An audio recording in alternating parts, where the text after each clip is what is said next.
Greetings and salutations, race fans, motorsport lovers, and others, and welcome to day, I think, 11, stage 9 of Dakar, Riyadh to Harada. I've called it turn and tender. The race turned, I'm tender. Sure. We're joined by Stuart Thompson. Thank you very much for coming in, Stu, main man at WCT. I'm Colin. I'm Clifford. The biker guy. That's me. It's going to be a full show with lots of stuffs and movement. Stu, what did you think of today? Yeah, Colin, it was, I guess, for most of us South Africans, probably not what we wanted to see. It was tough on Henk, which I guess goes without saying that we're all rooting for him. From a personal point of view, our car had a very good run to start with, and then I think they got lost. They followed a so-called expert and lost a lot of time, so there were mixed feelings there. But all in all, you know, it was probably a fairly tough Dakar stage, and it certainly set the scene for an exciting final act. Just for those who haven't been paying attention, Stuart's car, our car, he says, is the WCT VW Amarok with a GTR motor. Daniel Schroeder piloting the thing. Right, highlights of today, news from today, both a combination of highlights and lowlights. Henk and Brett had their worst stage, according to Brett, and they're now second overall. Let's get the really bad news out of the way. I suppose if you're a Dacia fan, and in particular if you Nasser Al Attiyah, you have to celebrate the first stage win of the Dacia. The Sand Riders have done their thing. And a low would have been David Bottrell, and Dennis Murphy, who damaged the earth substantially. We've got a bit of a video of this. I don't like showing crashed cars, but I think it's reasonably important to have a look at the extent of the length of the incident, the damage to the car, and the survival of the drivers. So, Rian, if you've got that, I mean, this thing is basically it ain't gonna buff out, and I think it is an absolute tribute to the strength of the car, the safety equipment, and the fitness of the crews that they survived it. He said they went end over end for about 500 meters, and you'll see the picture going back there into forever, picking bits and pieces out of it. I messaged Guy a bit, and yes, they're okay. They went to the doctor for x-rays, came back negative for any brain activity. And they are okay, both of them. They bruised, which one expects. And I asked him, is the car repairable? And the answer I got was, not this one. So I suspect that there's severe chassis damage. Never nice to see a car in a shape like that. I mean, you can throw all the duct tape, tie wraps, tiaras, whatever you want at it. Basically, it's pull some stuff and throw the rest away. Yeah, Colin, it's also the whole story with a crashed racing car. It always looks worse. Yeah. It's at its worst when it's lying on its belly in the bush, you know. And when it's cleaned and all the damaged stuff is taken off it, invariably it's not as bad as it looks at first. But I think there's no question it was a seriously big crash. Yeah. You know, high speed, 6th gear, I believe. And as you touched on, it's a testament to the safety cell and all the safety equipment. And you know, I suppose a layman's reaction is they're lucky to not be hurt. For me, they shouldn't get hurt. Expected. They shouldn't get hurt. Yeah. And the car's done its job.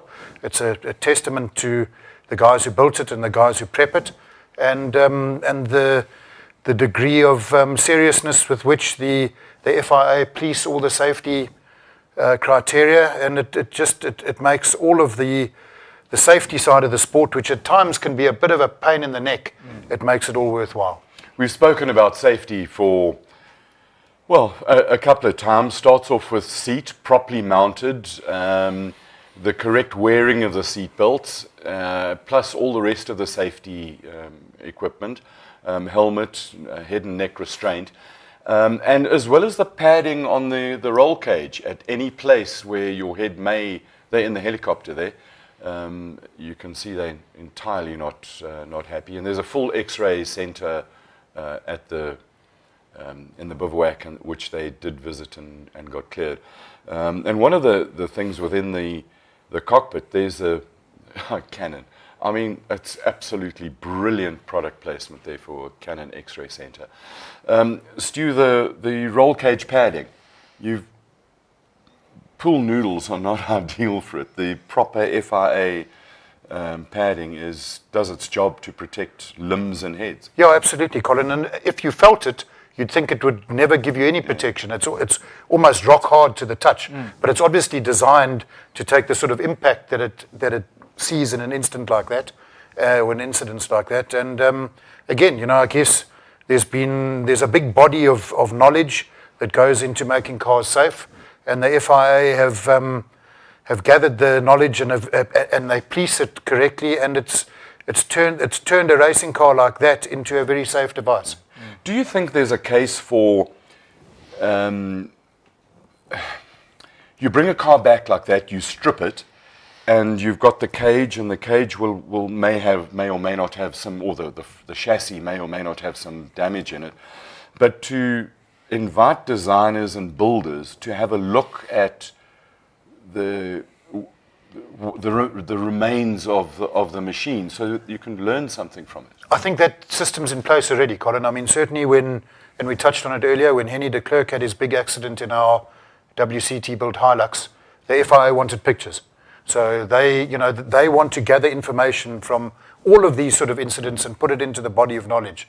And it just on the subject, I guess it's fairly relevant, but you look at the exclusion by the stewards of two of the the heavy hitters, Sebastian Loeb and Carlos Senior, and I think Liar Science as well. Yeah. But we discussed it the other day, and maybe there needs to be some middle ground as to how much damage a safety cell can sustain before the car is excluded. But I understand that the FIA errs on the side of caution. Do you think that there's space for some kind of a space frame repair protocol? There is that in place, and if you're the certified manufacturer, you can repair the space frame. But however, like you've got the main loop, that's got to be one piece, and that's not the work of an even. No, it's not. So I think practically, if the FIA inspectors deem the cage to be damaged, you practically can't fix it overnight. But perhaps there's some sort of middle ground. But again, I guess to err on the side of safety, if it's damaged, you go home. Oh, you can imagine they allow someone to continue, Exactly, yeah. and they have an absolute freak accident that an undamaged car, the shitstorm that would follow would be. I mean, I guess the counter to that could be, Sebastian Loeb crashes 10 Ks into the stage, puts it on its wheels and does another 400 Ks. Yeah. So why is he allowed to do those 400 Ks? Yeah. And Carlos crashes it, Yeah. goes and does the marathon, sleeps overnight, and then drives back. it back, and then he's excluded. Yeah, where was the inspector? Anyway, enough of that makes it tricky, stuff. It is tricky. Yeah, it is tricky. It is tricky. So the rest of the other highlights I've written here, Aaron Murray. Is it a highlight? I don't think it's a highlight. No, well, that's a low light. It falls under news. Yeah. Let's go with it. Okay, well, if we're going to touch on bikes, let's do it all and get done. You just want I just want to get done quickly, Well, fine. It's how I operate.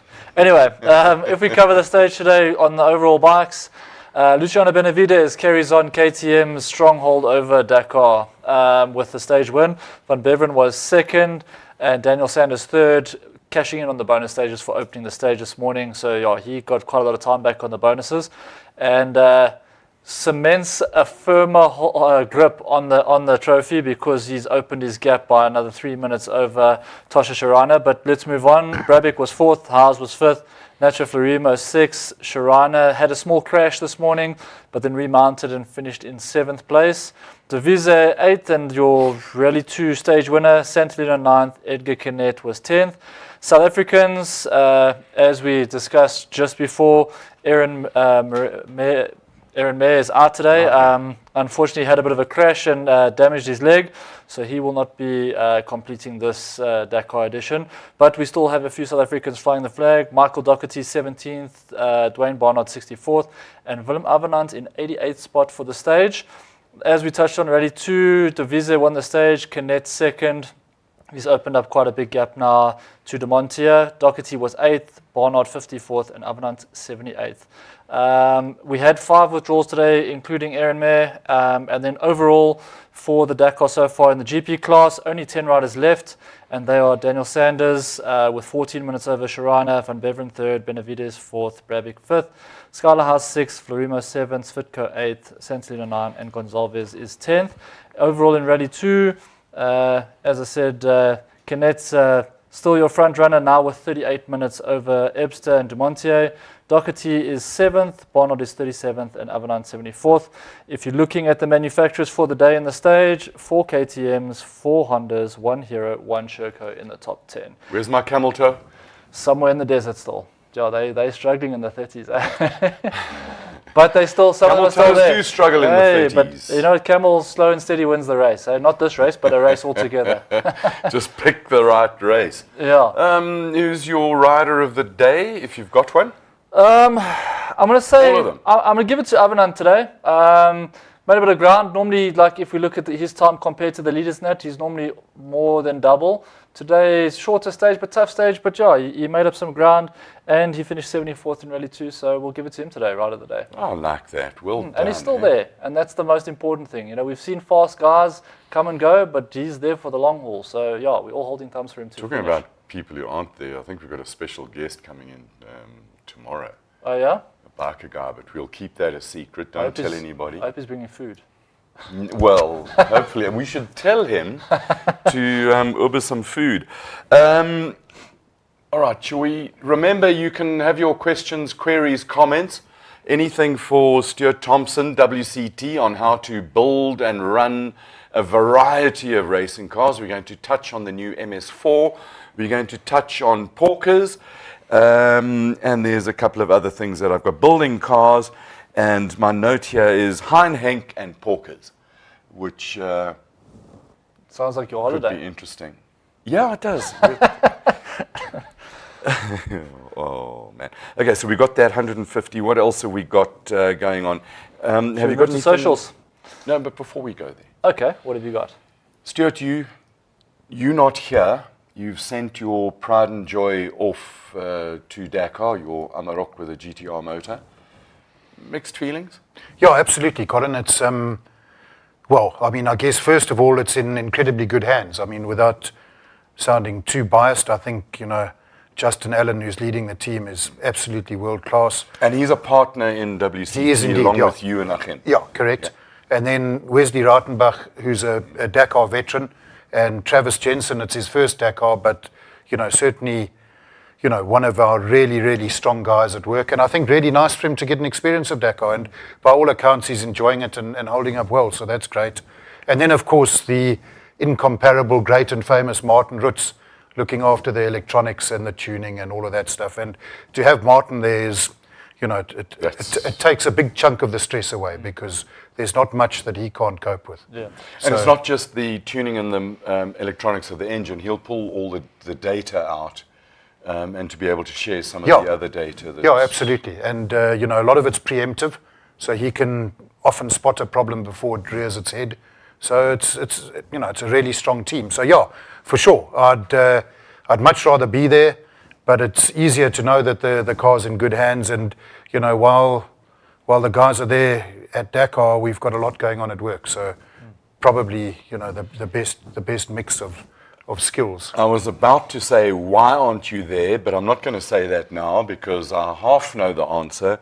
And I'd really like to speak a little bit more about that later because I think it's, you know, what you guys do in terms of building cars and not just cross-country racing cars is absolutely vital. Have you got any questions, queries? Yeah, there are some people that have comments? joined us. Let's have a look and see who's here. Johan Grobler's in, Jan Stradom, Cass Kruger. Good evening, Mania. Francois Pretorius. Oh, just on that, Casper, thanks for sharing the stuff on the Telegram group. It's actually quite nice to see viewers and our tribe. And we're not going to call you a family. You're not our followers. We are the Raceday tribe. We're a tribe now. We're a tribe. Okay. We'll develop all the rest of the things that go with the tribe as time comes on. But cool to see you pushing that. Thank you. Johan Grobler, that crash must have registered on the Richter scale. The wheelbase is now shorter than the Dacia's. Happy and grateful that the guys are okay. Quick one on Yeah, that. you've got something on that. Wheelbase. It's we've had debates about it looks short. What's the story with wheelbases? Surely it must be free fall. No, not at all, Colin. The specified wheelbase is 2.9 meters plus or minus 100 mil. So our car, for example, is 2.9. The Toyota, I think, is 3 meters. Mm-hmm. So I don't know, but if the Dacia is deemed to be a short wheelbase car, the shortest it could be is 2.8. So at most, which is a significant difference. Yeah. At most, there could be a 200 mil difference between the Dacia and the Toyota. Okay. Very quickly, the difference between why would one try to build a short wheelbase car versus a long wheelbase car, or vice versa? Well, I guess if you go back to the old school theory of race car design, a long wheelbase car is stable and predictable. A short wheelbase car is unstable, nippy, and you need to be Jackie Stewart to be able to drive it properly. Or even more than Sebastian Loeb to catch it as it... Perhaps, yeah, perhaps. But that may have been a function of the wheelbase. It may have been a function of the size of the rock, and it may have been a function of the design of the dampers and springs and all the rest of it. But we will never know. Right, okay, so we got that one out. Next. Bentley says, imagine that roll cage which was compromised, obviously referring to the footage we saw earlier. Freddie van der Merwe, keep on racing, Henk, it's not over yet. Shamil, holy hell, that crash must have been at serious speed. I don't think they were hanging around. If you look Well, at he's how far in they sixth went. gear, so he must have been above 150 something k's an hour. Yeah, for sure. I mean, I would think sixth in that car is between 150 and the speed limit at 170. So Yeah, they're still moving though. So it's like you don't realize how fast you're going until you realize you need to stop, and then you realize how far you're going in the wrong direction. and there's a lot of inertia. It's Yeah. a good probably 2.5 tons of car. Yeah. Takes a long time to stop. Yeah. What the minimum weight or minimum weight's 2,000 kilograms. Correct. You add, and that's with spare wheels. Am I right? It's with 2 spare Two wheels. spare wheels. Okay, then you add the safety kit and all the rest of it, plus, I don't know, 30 kilograms of spare parts, plus 2 jockeys at 75 odd kilos, plus a bit of juice in it. Yeah, which at Now you're 2.5 tons easy. well, I mean, if you put in 500 liters of fuel at a nominal 0.8 of a kilo, it's Yeah. that's 400 kilograms on its own. 40. I was doing the math in my head, but So We could see it going there. But yeah, I mean, if you take all of that, that's 3 tons and easy. in Guy's particular case, being the designated water carrier for Henk, he could well have a whole lot more than 30 kilograms of spares. Yeah. So it could have been quite a lot of inertia there. Yeah. what do you think the impact of that overall is to Henk? We saw Sahoud passing a wheel. To go back to our question yesterday, the conundrum of a Gazoo driver helping an overdriver, and we had that exactly this morning in an open section where Sahoud gave Al Raji a wheel. But for Henk, he's lost his number one wingman, but he's still got Sahoud there. For sure, and he's got Sahoud, and Sahoud has shown his pace. He's done well. I think. I mean, he's had an youngest winner of the stage. He's had a magnificent Dakar. Yeah. I mean, I guess both him and Janelle were compromised a little bit by that collision, and who's to know what happened? Yeah. But I mean, what are the chances of teammates crashing into each other? But anyway, that aside, Sahoud has been really, really strong this Dakar, and you have to say that there must be a very bright future ahead for him. And as you touched on, to go back to your question, Sahoud will be well placed to back Henk up, but for sure it would have been better to have Guy there too. So, So that's a bit of a blow. yeah, And it's a bit of Guy a shake-up doesn't to get the his strategy. doesn't get his stage win, which affects the next Dakar because he isn't a ranked driver. So you'll always start a little bit further down. Unintended consequences. Yeah, indeed.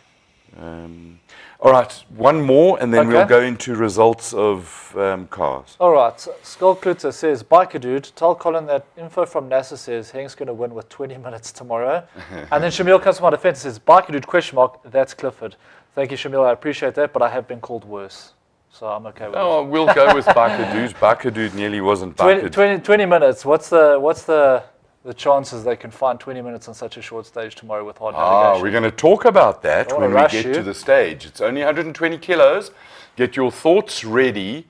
Do some research while you multitask and watch us on YouTube in 4K.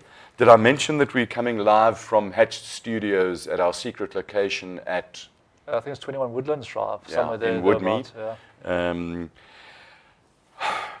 Results. Henk didn't win. Neither did a Toyota win. Let's see some So enthusiasm, Colin. Come This on, is man. the second time a Toyota hasn't won. But Nassia and Edward Billinger won. And Ghislain, Gregoire is his dad, Ghislain Demevius, and Matthew Baumel. So Matthew and Nasser used to drive together, not so much anymore. Yazid Al-Raji and Gottschalk, 3 minutes and 12 seconds behind. Then Ekstrom, and then we have to go a long way down. And we find Henk coming in at 11th. But there was Minis, there was Gastaldi in a Century. They've done bloody well, Stuart. They have. over centuries. Yeah, the car's been very strong this race. You know, yesterday they Third were and fourth, quick. weren't they? Yeah. Fantastic. It's lovely to see all the South African manufactured cars because, because we South Africans. Seradori was 13th. And then the beauty of this thing, when it actually works, is that you just type in ZAF because we're Zafricans. Lautergan and Cummings, 11th. 16 minutes they bled. And Henk's comments was it was his worst stage ever in this race. It was navigation, tough, opening the road, but he's not going to be opening the road tomorrow. Navigation was one of the key things that I had. The rest of the side, Variawa was 22 minutes off, then Baragwana 28, Schroeder and Henry Cohn 30 minutes off. Which, considering where they came from, is where did they start? It was 17th, 18th?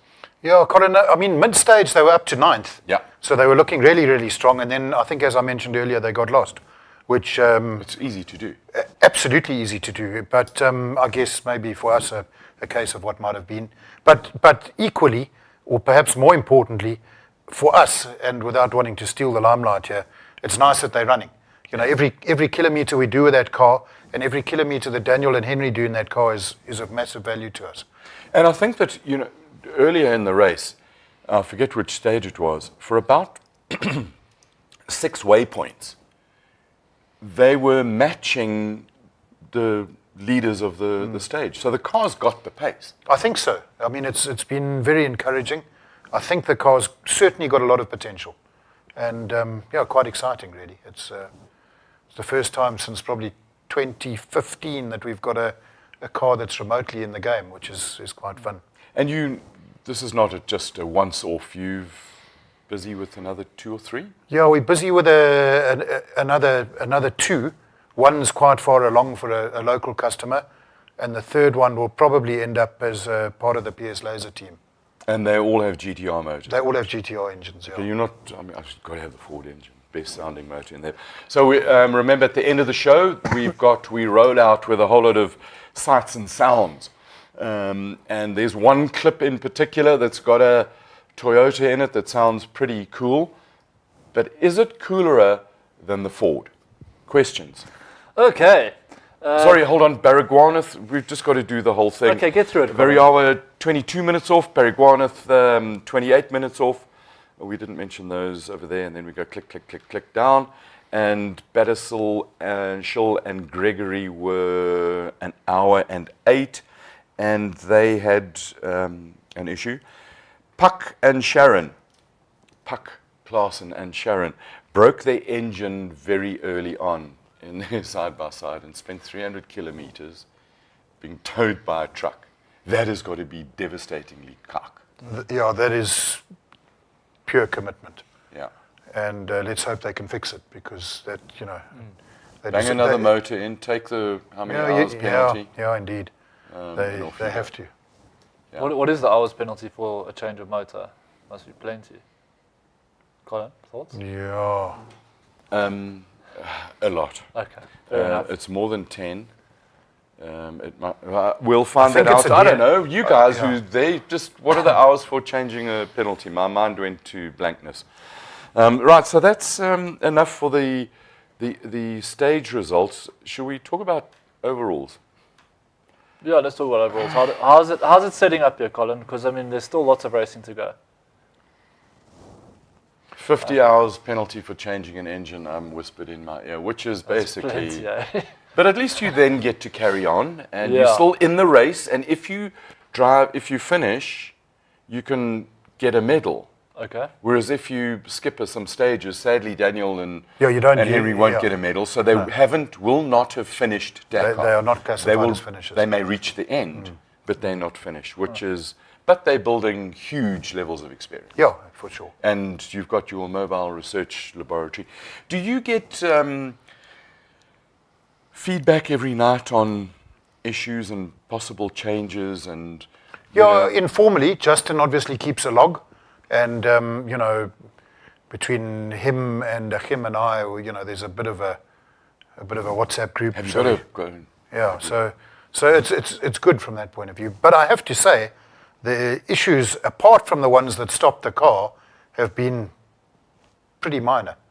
So What sort of minor issues? I mean, I'd just like to go to the sort of granular level of what gets highlighted. Yeah, also, like, because you said earlier that every kilometer that you do is invaluable information for you. What is it that you sort of look for? Well, I guess, you know, there are a few facets to it. The first is to try and get, you know, durability of all the components. Okay. So the fact that they're not breaking is great. Okay. I guess it shows up all the shortcomings. And, you know, there have been two that have stopped the car. The one in the chrono stage, Sensor. yeah, it wasn't a sensor actually, it was a mechanical fault or not a mechanical fault, it wasn't an electronics fault per se, because we had a leaking exhaust and the exhaust gases burned some wiring and that stopped the car. So that was, so again, you know, exactly that. So now we know that we can't route wiring there. Yeah, you know, okay. probably double, you know, put in some sort of a fail-safe system so that the exhaust can't come loose. Okay. So all of that sort of little that's something stuff. you'd never think of normally, yeah. And then, you know, the car stopped after the rest day with a failed water pump, which, you know, all the GTR guys say that never happens, but it did. It did. So, you know, we have to look at that, see if the water pump is up to it, you know, see if it's, you know, maybe our system is, you know, subjecting it to too high a pressure or something like that. So that needs to be looked at. So all of these little things. And then do you also look at serviceability of the thing? Yeah, Colin, we try and make the cars fairly user-friendly and simple. Because on an event like this, the last thing you want is something that's very difficult to work on. And I guess, you know, we spent a long time with M Sport rally cars, and they are designed with that in mind. So hopefully, maybe through osmosis, if nothing else, we've learned a bit about what works and what doesn't. But also, I think Achim is a very logical guy and pragmatic, and he designs stuff that is, you know, he's not only is he a designer, but he can make and bolt the thing together. So he has a good idea of what's practical and what isn't. Okay. And basically, the serviceability is designed in. Yeah. Right, so overall, Al-Raji, 45 hours of racing, 6 minutes and 54 seconds, now has 7 minutes and 6 seconds on Henk Lauderdam. Ekstrom, 24 minutes behind.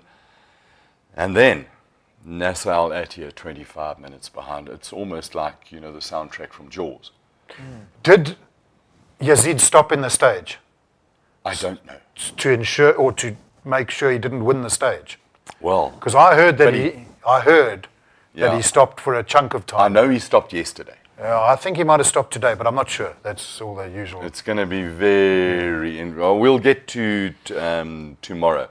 Seradori in the Century is 6, an hour and 6 off. And he's only 7 minutes behind Gusri in the Ford, Jacopini, Quintera, Ferreira, Barraguanas in another century, and he's 231. He's got Ferreira ahead of him, 211. So those are give and take kind of places.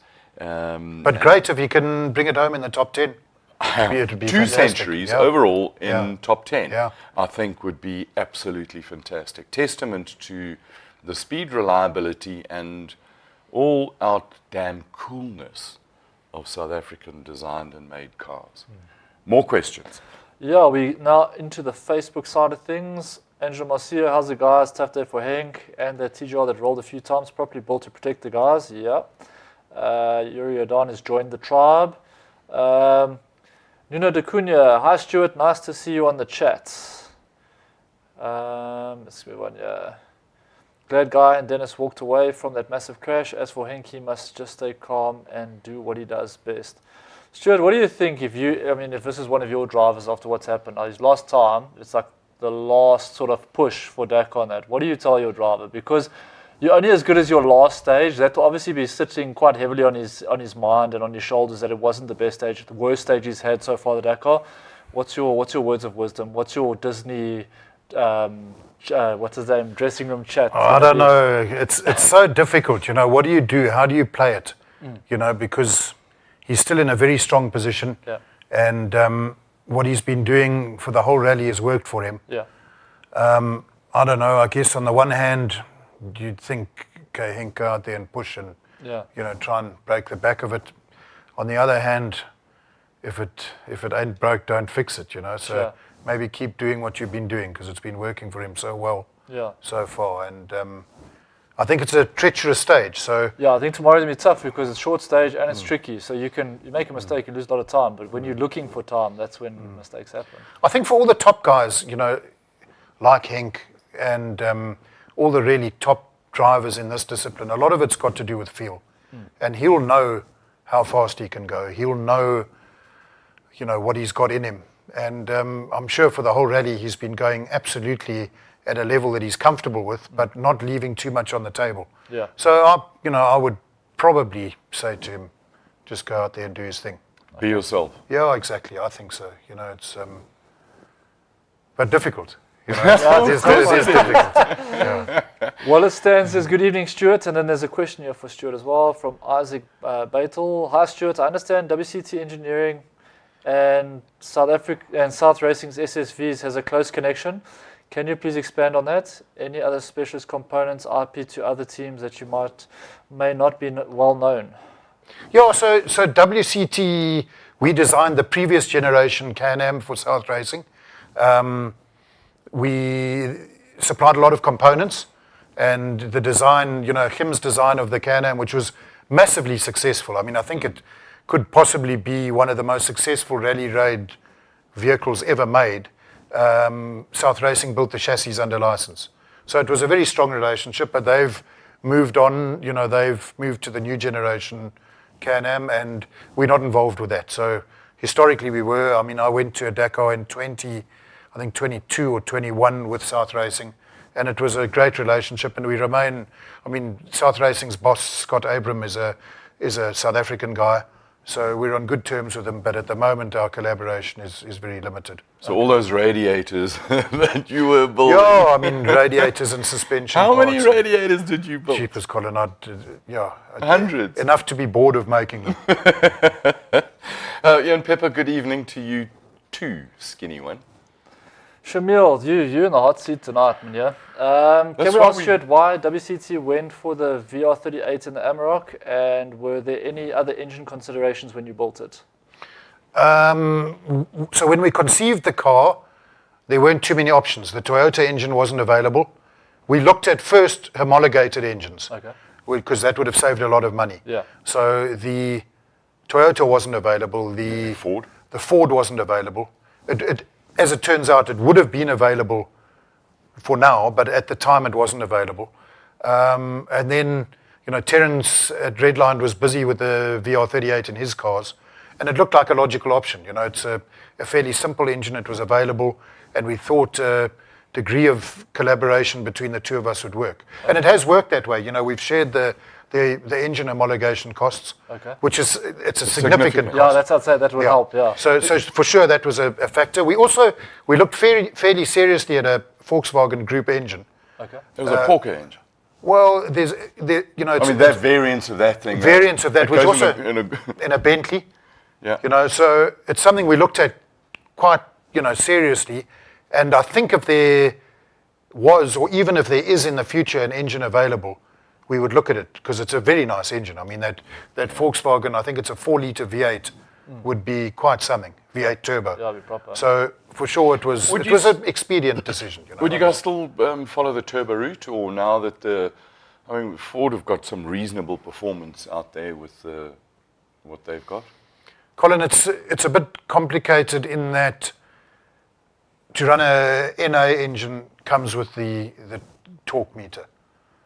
So I mean, these cars are run on a mix of FIA boost curves for the turbos and torque meters for both the M Sport NA cars in particular, and all the seeded drivers in the turbo cars. So, the sort of the feedback we are getting is that the torque meter offers a small advantage over the turbo cars. No, to all cars. Yeah, to all cars. So okay. a torque meter gives you a bit of an advantage over the FIA boost curve.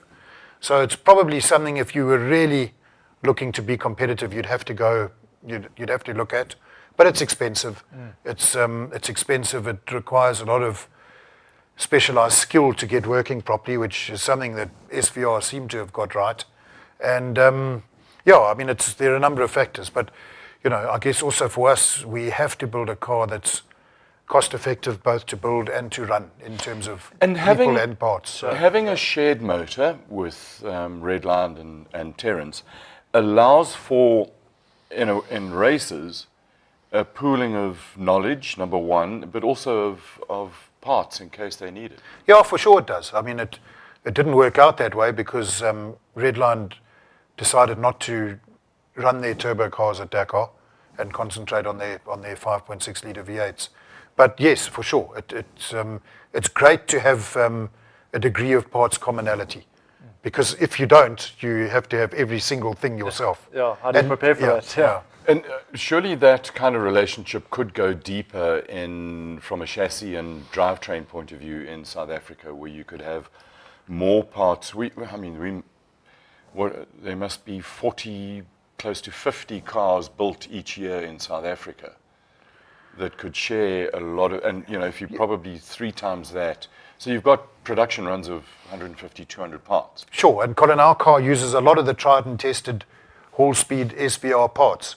So, our car, for example, uses the Toyota, there are lots of drivetrain parts, and it's great for us because you can buy them off the shelf at a relatively affordable price, and they're tried and tested. And as you touched on, if you need a upright, for example, you can go to the SVR truck and get one. Negotiate. Yeah, for sure.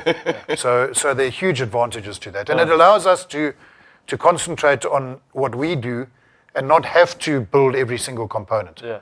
So what is it you guys do? Cheapers, Colin. A lot. We scratch like chickens in the dirt. But, no, so you design and build innovative cars. Yeah, I mean, so we build. Currently, we build all the SATC chassis and components. We build off-road cars as per our new Amarok and Henny de Klerk's Hilux. And we've got a big project on the go at the moment for a new South African Formula 4 spec single-seater.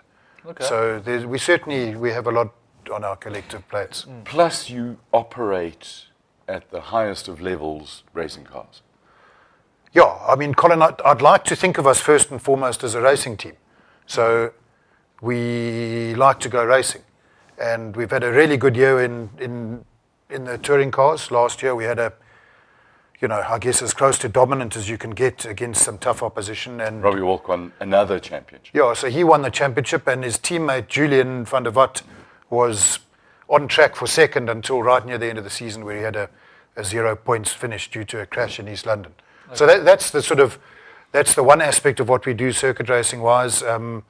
then run the Latergaan's Carrera Cup Porsche in the endurance series in the SAS, and that's really good fun. I mean, to be able to work with Hein and Henk and Verissimo, who drives with them, it's an absolute hoot.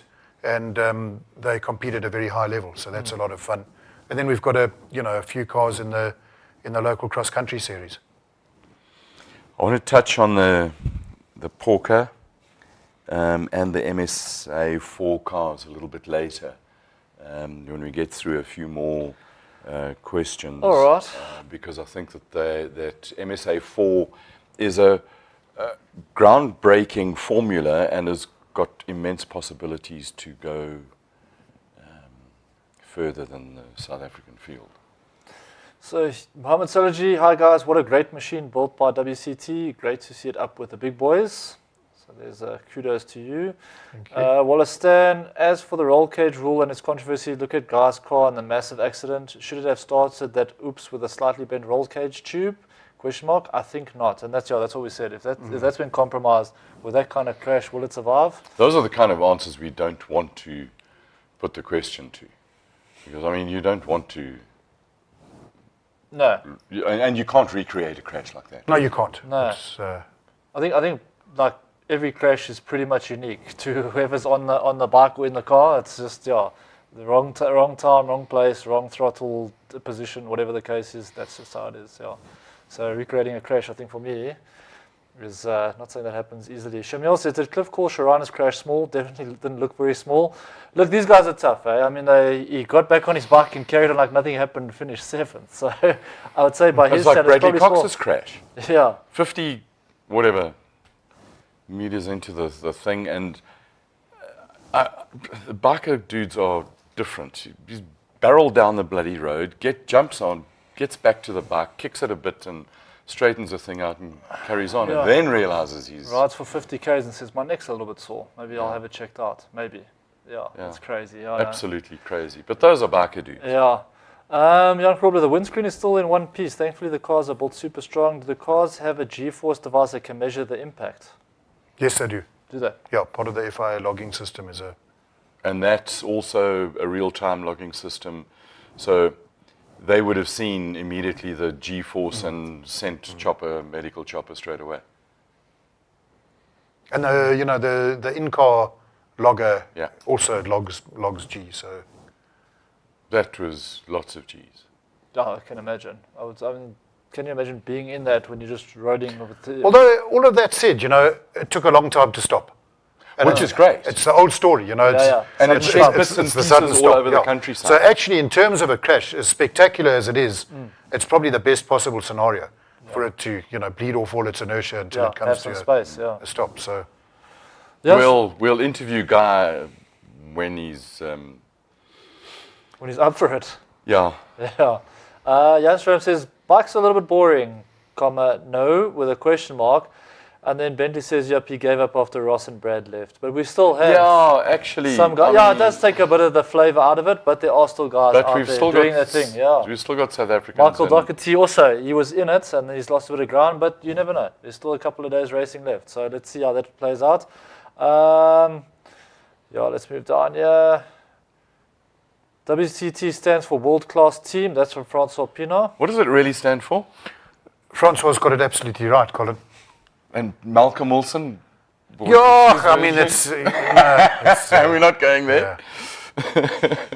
You are a bunch of will. And they also run my bias is showing.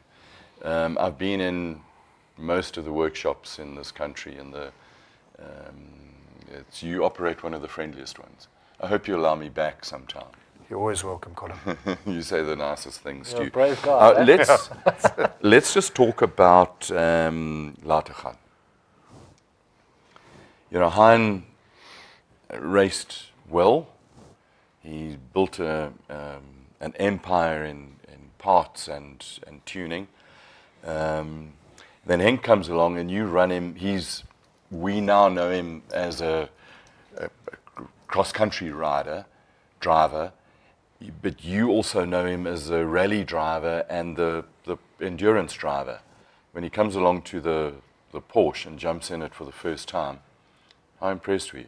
Yeah, I mean, so as you touched on, we got to know him when we were running the, Mark Grenier in the Fiestas, and Henk ended up as a very young driver, the team leader at Volkswagen.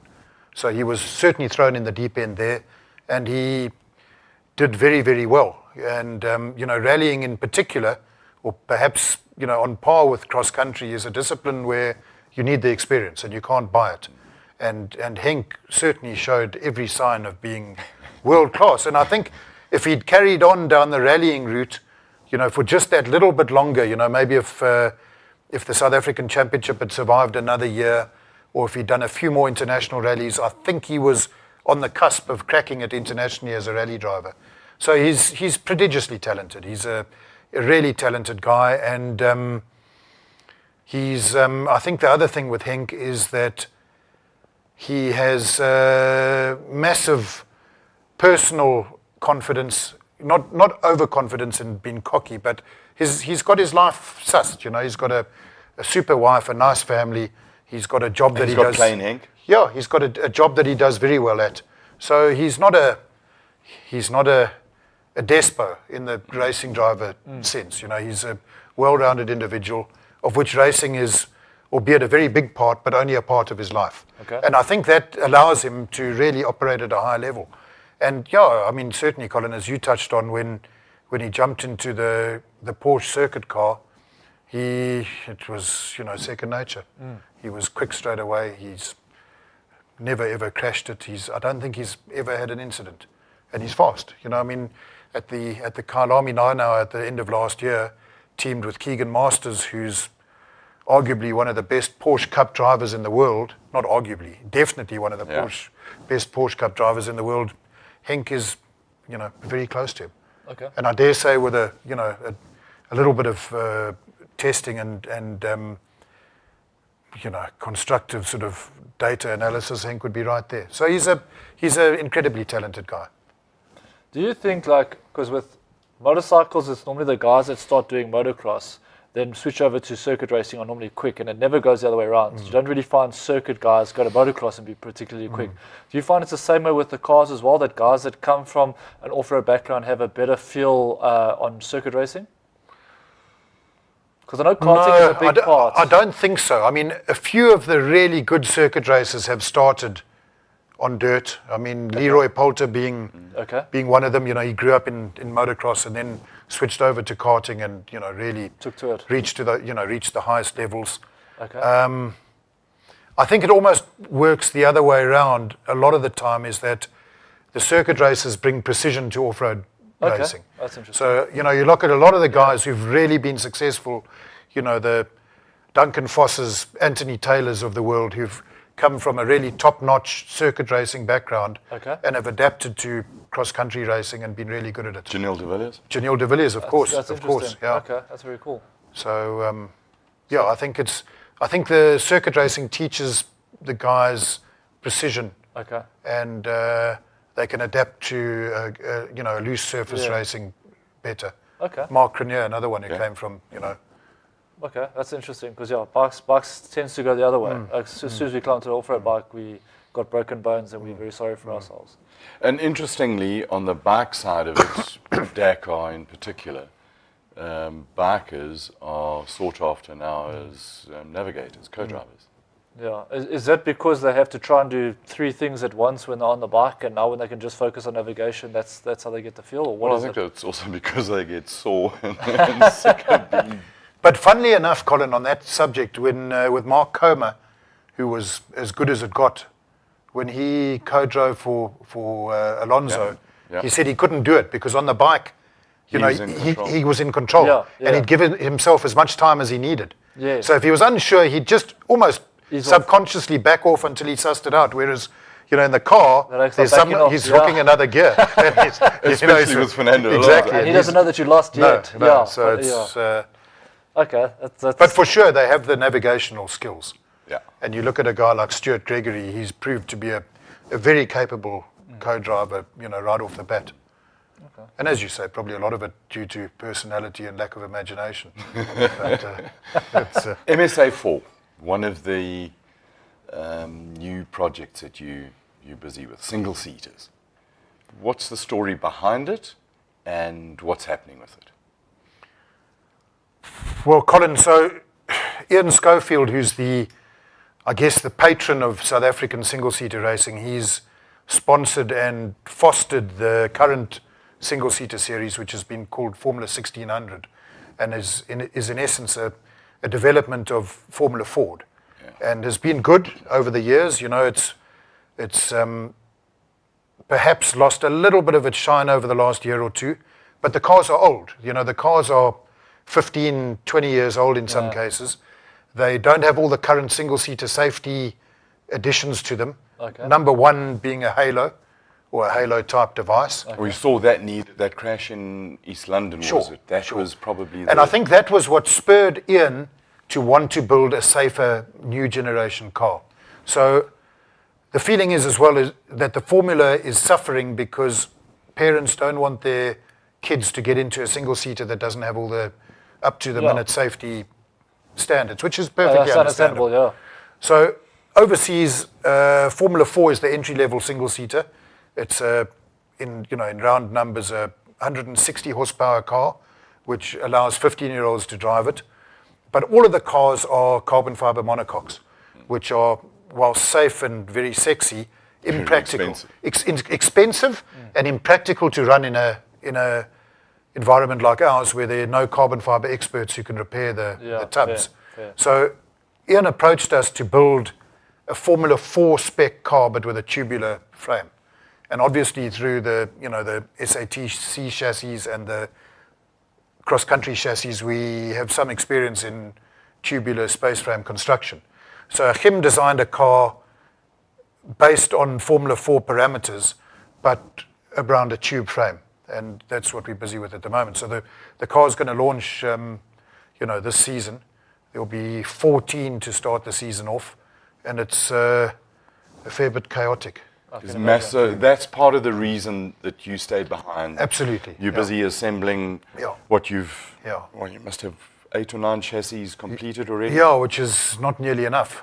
So, but the production's in full swing, and I'm excited. I think, well, for a start, there are 14 guys who committed to the first race. That's good, yeah. So, and with another, there'll be another 4 or 5 by mid-year, I guess. Okay. So it could be quite exciting. And I think it's very important for South African motorsport, South African circuit racing at any event, to have a single-seater class. And it gives the karting kids an option other than Polo Cup. Yeah, so, to me, I'm a single-seater, purist, I suppose. To me, any racing driver needs to go through a single-seater to hone his skills. Yeah. So to me, any young kid coming out of a kart needs to serve his apprenticeship in a single-seater, and he'll learn skills both driving-wise and mechanically that'll stand him in good stead for the rest of his career. And nice to see a revival Before that you- after 15 years we haven't seen anything change. It's nice that there's a new kick-up for a next couple, 10, 15 years. For sure. I know we've got a whole lot of pictures of those cars. I haven't been watching the monitor. I hope they been going. Oh, okay, cool.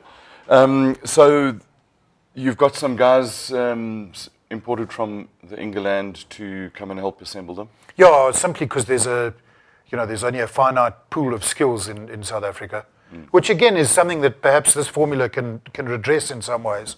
But yes, it's we've got a few guys in that are single-seater technicians from overseas to assemble them, and just trying to make it happen.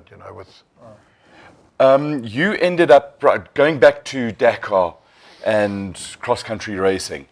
I suppose the beginning part of it, talking about beginning of single-seater racing and that sort of thing, is the regional racing. Off-road North. You ran a couple of cars in there. I think Simon. Yes. With, again, an innovative rear-wheel drive car. They're great events to go to. Yeah, they are. I mean, it's a great series. I mean, it's perhaps a little bit too good for the comfort of the national series, to be honest. I mean, they offer a lot. They're popular. Their entries are right up there. And I think perhaps it captures the spirit of the old school off-road racing, where it's friendlier, shorter events, embraces a wider spectrum of cars. So it's a fantastic forum, and certainly has its place. I think it's great. Well, on that note, earlier today I spoke to Audrey Roots, who's the main man at Off-Road North. Interesting discussion. Check this out. Audrey Roots, welcome to Raceday. For those of you who don't know, our readers, watchers, part of our tribe, Audrey is the head man of Off-Road North, which is a series full of gears. Audrey, how do you manage to get this rally raid cross-country racing to be so enjoyable and have such a family feel? Colin, it's actually something that we inherited, and it started off in the Northwest, the old Transvaal those days, with off-road racing, where the people come together, and the gears, more or less like Dakar, the people are there to help each other and come and have fun. And we have a series that everybody competes in Northern Region's colours to be a Northern Region champion. And you know the fields last year. What was the largest field you had? It was over 40 cars, wasn't it? Yeah, we ended off the season with a good entry. A record entry for the year was 46. We ran about 35 into an event right through the year. And it was actually good. And you're talking about the gears, Colin. You know what? It's nice is we allow the people. They come together. People that would like to camp in the pit area. They care with and they help each other and get the cards until the flag drops, and then it's serious competition. And after the checkered flag, everybody is friends again, and that's what makes it lekker. That whole, we've been to a number of races, and last year done some work with the camera. I've interviewed all the guys, and it was wonderful as the year went on how we all became, well, I was welcomed, and the guys now are a lot more chatty, and there's a friendly spirit, and it's almost like a family. That's one thing, Audrey, that you really have to guard and keep going. That lekker gees, it's priceless. Yeah, thank you, Colin. We try our utmost to do that. And what we do as well is we go into the communities, the local communities with different events, and then involve them as well. So they get to meet the competitors and mingle with the competitors during that week prior to the event and on the day of the event. To me, it's something that I feel I bring to the communities who don't have the opportunity to visit Dakar or all the other events. And then our people to mingle with the locals. And then the farmers come out. I've just seen them on the Friday, Saturday, and sometimes when we may have overslept in the tent, camping on a Sunday, and they come out, and also just, it's absolutely wonderful. But for 2025, it's 7 events. So we've gained an event, and kicking off with a Midval 300 on the 22nd of February. That's a new one. Yeah, that's a new one. It's brand new, never been there before. And the people there, Ignis du Plessis is the head man there. My wingman, he's doing everything, and he's trying his utmost to put a proper thing together for the community and for the competitors. The pit area will be at the rugby club, the Meyerton sports fields, and the start is, I would guess, 2 kilometers from there across the road. Will be the start, the accommodation, everything is in the area, and I went with him in that area, and I was amazed to see the difference in terrain that he has in that area. It's absolutely off-road haven. And Meyerton's an hour and a half from Johannesburg and Pretoria, really accessible. We've had a lot of people who've been watching our Dakar stuff, wanting to know how to get involved. And I think this is an absolutely perfect opener to come and join the camping, join the gears, and have a little bit of fun. Yeah, Colin, and we the series we do we got our tracking system, so you can follow the race on the day itself on your cell phone or at the event or on your laptop. Everything is available at our website offroad.north, and you'll be able to access it once it's there, and then you can download and you can watch the event during the day if you can't make it to attend the event. But I'd really like everybody to come and see and join the gears. Well, I'll tell you what, we're going to promote it as much as we can, Audrey, because it's absolutely fun. It's a brilliant series, absolutely brilliant. And as an introduction to the sport, there's that interactive map where you basically just click on a point of the map and it takes you straight to an area that is accessible and you can end up watching. So it's pretty easy to follow. It's got to keep up that good work. Any main new exciting entries that you're expecting? I know it's very early, but we're expecting some. Very early. It's very early, Colin. I hope to get. What I did when we did the calendar is to fit in between the nationals, and I hope that I can get the national cars who wants to do testing to come to our events. That's always been a thing where the regional guys really like to have one or two or a couple more national guys in, so they kind of get a measure of where they fit in. And sometimes the national guys get a bit surprised at how quick the regional guys are. It's lovely. Yeah, that's true. And what we've done, and normally what happened in the past is when those people, the national people, come into the regional series, they come and, like they call it, they take the points away and everything. So we're running for the third year, I think, we're running 4 categories. So the national guys with their T1 and T1 plus cars compete in their own category, although they're part of the event. They're in their own category, so they don't interfere with the normal points, the production category that we run in the series.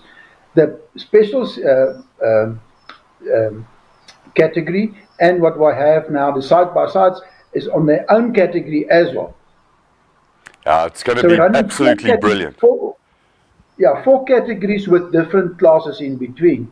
Last year we ran we call it the FIA class.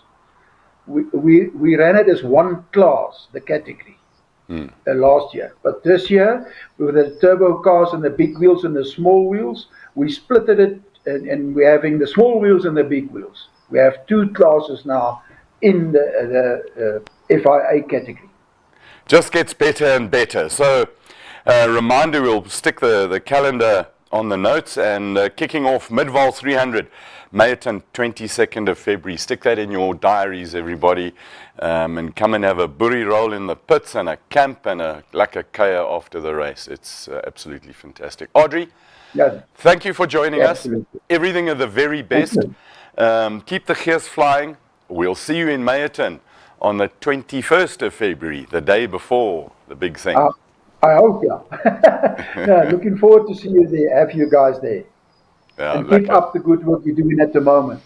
Thanks a lot for the kind words. Audrey Roots, the main man of Off-Road North, thanks for joining us. So that's the 22nd of February at the Meyerton Rugby Club.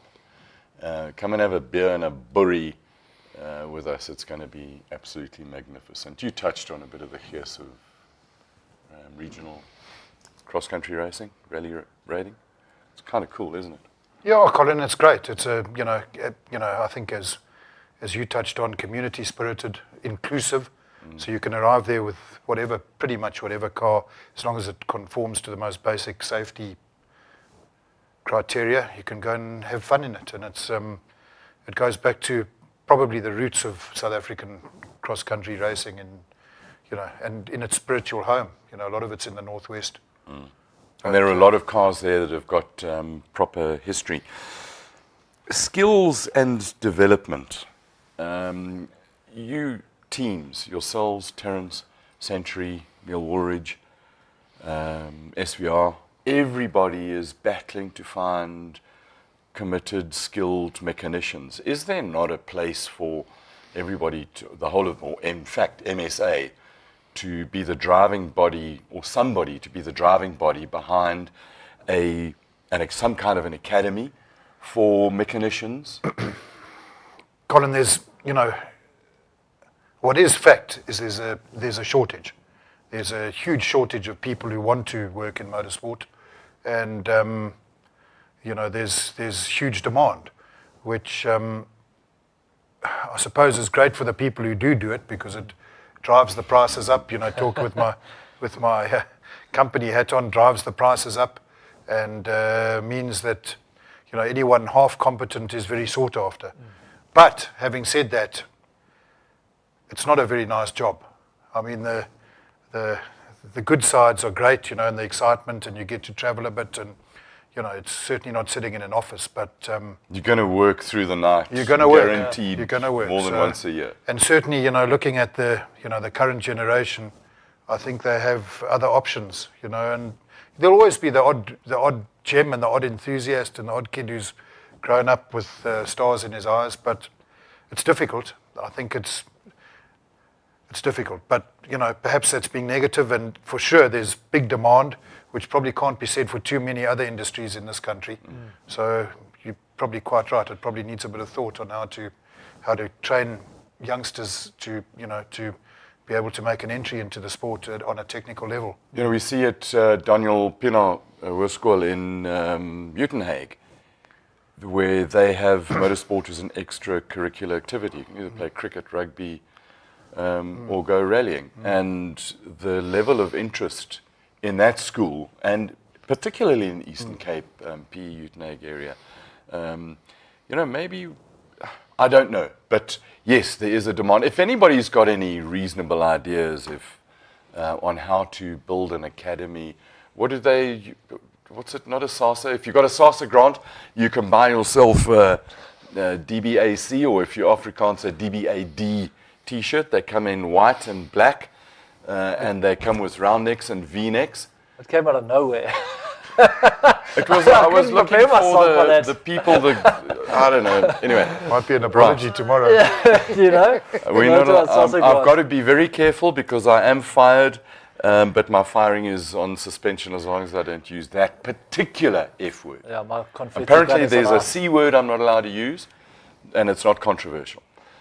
Yeah, let's get back to some of the comments here. Looking at the penalties for Seth and Lucas, I think Toyota missed Glenn, just my opinion. It's Why do you 15 odd minute penalty there. Why do you think they're missing Glenn? Colin, what's your thoughts? Who? There? Glenn, yeah. Why do you think they would be missing him? I don't know. Look, drivers, 15 minutes is probably a waypoint that they missed. Yeah. That if I was a driver, I'd blame the co-driver. If I was a co-driver, I would blame the driver. But, sometimes it happens. Yeah. Question here from Mohammed Chaudhry. What new cars are coming for the Rally Raid campaign? Are there new cars coming? For this year in South Africa? You'd know more than I do, Stu. I'm assuming that's where he's alluding to. We'll have another one or two. I'm sure there'll be more of the usual. Yeah. There'll be more red lines, more Revos, more centuries. I know there will be more CR7 Ts. Yeah. Okay. So I think there probably will be. And, what this race has shown is that all of them are pretty much world class. So it's quite exciting. Yeah. And I think there might also be a bit of growth in the side-by-side category. Yeah. I know Jeff Minnett, who's the reigning champion, is building a new spec Can-Am. So that'll be quite exciting to see. The new spec cars, you've got windscreens. But I think the biggest thing that they've got is drivetrain, where you can now have a sequential gearbox. Yeah. And so you get rid of the dreaded belt. Yeah. But they're impressive. I mean, those cars in standard form are really impressive. So it'd be exciting to see how they fit into the mix. Yeah. It's... Look, it's always, more cars always adds for more excitement. Yeah. So different dynamics to a race. You know what, just on that, what's hilarious in the cars, not hilarious, in 22nd position of the cars, and the cars are the ultimates, the challengers, the side-by-sides, the trucks, and all the rest. In 22nd, and I was particularly looking here for a side-by-side. 22nd position overall, just ahead of Brian Baragwanath, is Lepre in a truck. And then the next truck is in 24th position, Ten Brink. And imagine if the Russians were there. Well, the whole thing would have just blown up, yeah. What happened? We won't go with the Dutch. The first of the side-by-sides is Zilla and Sasana in 28th position. 33 minutes off. That was staged today. So it's, I mean, those things are quick. They really are quick. And so that was today's stage. Just running very briefly down here. The first of the Challenger was 14th overall, which is remarkable. Magic in his M&M peanut butter truck was 16th overall in Dakar with an M&M. With an M&M. Sounds M&M's delicious. chocolate. Do you prefer the peanut butter M&Ms or the peanut M&Ms? The Peanut. crunchy ones. Nut. Peanut. I'm a peanut butter guy. Right, next Yeah, question. Jan Pin says, this is just his thoughts, but I'd like to get yours on this, Colin. Lucas Moraes, for me, is the biggest disappointment in this Dakar. What do you think about that, Colin? I have not the knowledge to comment thereon. You don't? No. Don't you think he's had a disappointing Dakar? Well, for him, I'm sure it is, but no, I can't comment. Okay. Munir Kruger, there's 456 kilometers of specials left. Plenty of time for Henk and Brett to take it back. Let's move on to tomorrow. Let's move on to tomorrow. Unless you've got one scintillating comment. I'll sift through while you move on to tomorrow. So tomorrow, Harada to Salbati, 120 kilometers of racing. A short little blast through the desert.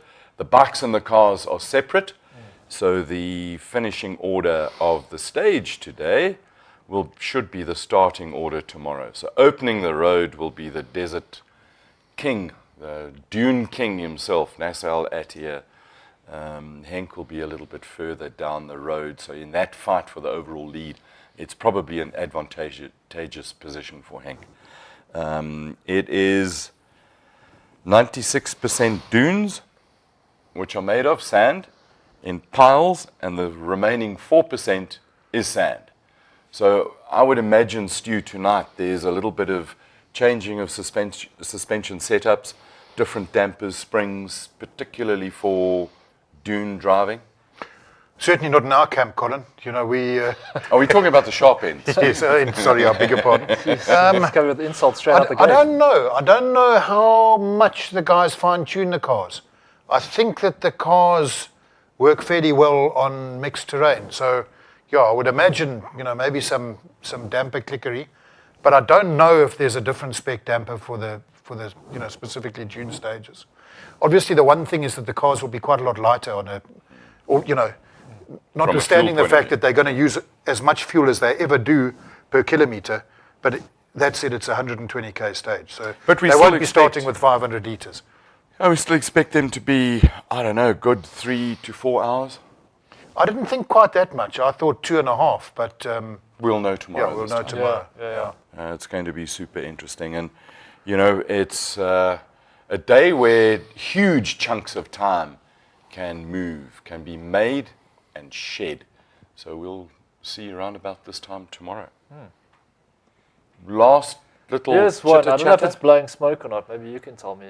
Speaking of the GTR engine, any guesses who was the first elite international motorsport journalist that interviewed the first driver to race the GTR engine globally in an official off-road rally raid event? Question mark with a winky face. Do you think he's alluding to you, maybe? I have no idea who drove the first. Oh, I do. That was Christopher Visser in the Revo. Okay, and who interviewed him? You don't get many motoring journalists. I'm not a motoring journalist at all. Please do not confuse me with a journalist. Thank goodness for that. Yeah. No, but it was. We actually, Henk and I drove past where they were testing it. It sounded very nice, and it still does.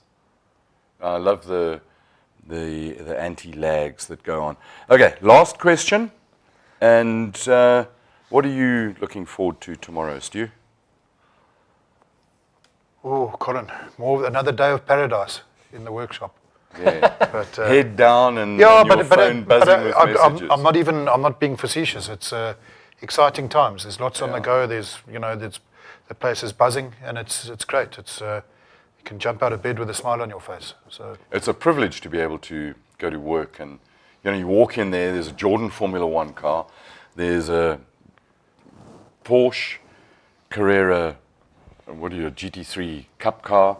There's MSA 4 cars all over the place, a whole fleet of GTC cars, never mind all the historic Formula Ford stuff and your little project cars that are around. But thank goodness that there's also this thing, and it doesn't stop ringing sometimes. you're in charge of that thing. Yeah. So we've enjoyed, we haven't had rated supper. We haven't. Yeah, we had burry roll for supper. It wasn't just a plain burry roll. And here's the challenge to any person doing food at any motorsport event. We challenge you to beat our boerewors roll. South African motorsport is notoriously cuck at cooking a boerewors roll. It is the simplest of foods. It's just a sausage with a bun and a few other things in it. It's not hard to do properly. We did it really properly today. Peter, show us the picture there. This was a gourmet burry roll. It had cheese, it had lettuce, onions, tomato. Where's the picture? Come on, guys. Is anybody working down the back there? I'll bet money it's a picture of Colin turning a sausage on a grill. That always seems to be the trend. Anyway, it was stew. We kept one for you. Admittedly, the temperature was a little bit off. How was it? It was absolutely delicious, Colin. Did you have the mayonnaise, the one with a bit of mayonnaise? No, there was a bit of mayo and some onion and the cheese. It was all the stuff. You could have had another one, admittedly. Well, it was a little bit overwhelming, but it was delicious. Barker guy? Sure, I don't really want to comment because I was late, so my boerewors roll is still sitting on the grill, so I'll get So that. you haven't as soon eaten as it? I haven't eaten Oh, it yet. sorry for I'm you. looking forward to it. Okay, so your rating will determine my excitement. rating of I'm going to give it a 9.132. For a boerewors roll. A boerewors roll. Okay, I'm excited You for my have no boerewors roll idea. now. You know? There's a super fresh proper roll with butter on it, some finely shredded lettuce, very thin onion, some Stuart, what do you think mozzarella about cheese this? on it, a lot little of bit of smoke, yeah, mayonnaise, and then there was the tomato relish on it, a proper medium rare juicy piece of boerewors in it. So the only thing that was missing, I would have given a 10 out of 10 if there was a little bit of English mustard on it. But otherwise, it was... I feel like that's on you because it sounds like you cooked the whole meal the way you're carrying on. No, it was a full-on team effort. Okay. On that note, anybody who wants to come and try and cater with us, let us know. And please spread the word. We will be at many motorsport events this year. We will come and judge boerewors rolls. If you'd like to be part of the competition, part of the entry, because all motorsport is competitive. If you first, it's great. If you second, you're first of the losers. Stuart, thank you so much for coming in and sharing your time with us and knowledge and adding hugely to the show. At least we had somebody who knew what he was talking about. Yeah. It's always good to see you, and thank you very much. Always a pleasure, Colin. And to our technical team, thank you very much for the brilliant job you did with the sound today, for the pictures, for the lighting. It makes my hair look absolutely fantastic. Thank you very much. To Barker Guy, Yeah, Clifford. for our ending out note and how Colin closed out the show, it just seems like Colin is keen on a little bit of sausage. Finger guns out for me. Well, we haven't got there yet because we have to thank you for watching. Thank you very much for watching this show that was live out of our hatched studios in our secret location at 23 Woodlands Drive in Woodmead. Keep that 21, 23. It's so big. It goes from 21 to 23 Woodlands Hatched Studios, alternatively known as Peacock, because there's lots of peacocks around here. Thank you very much for watching. Thanks for your contributions, for being part of our tribe. We shall see you tomorrow at 7:23-ish. Remember, be kind, be nice, a random act of kindness, but above all, thanks for watching. Cheers.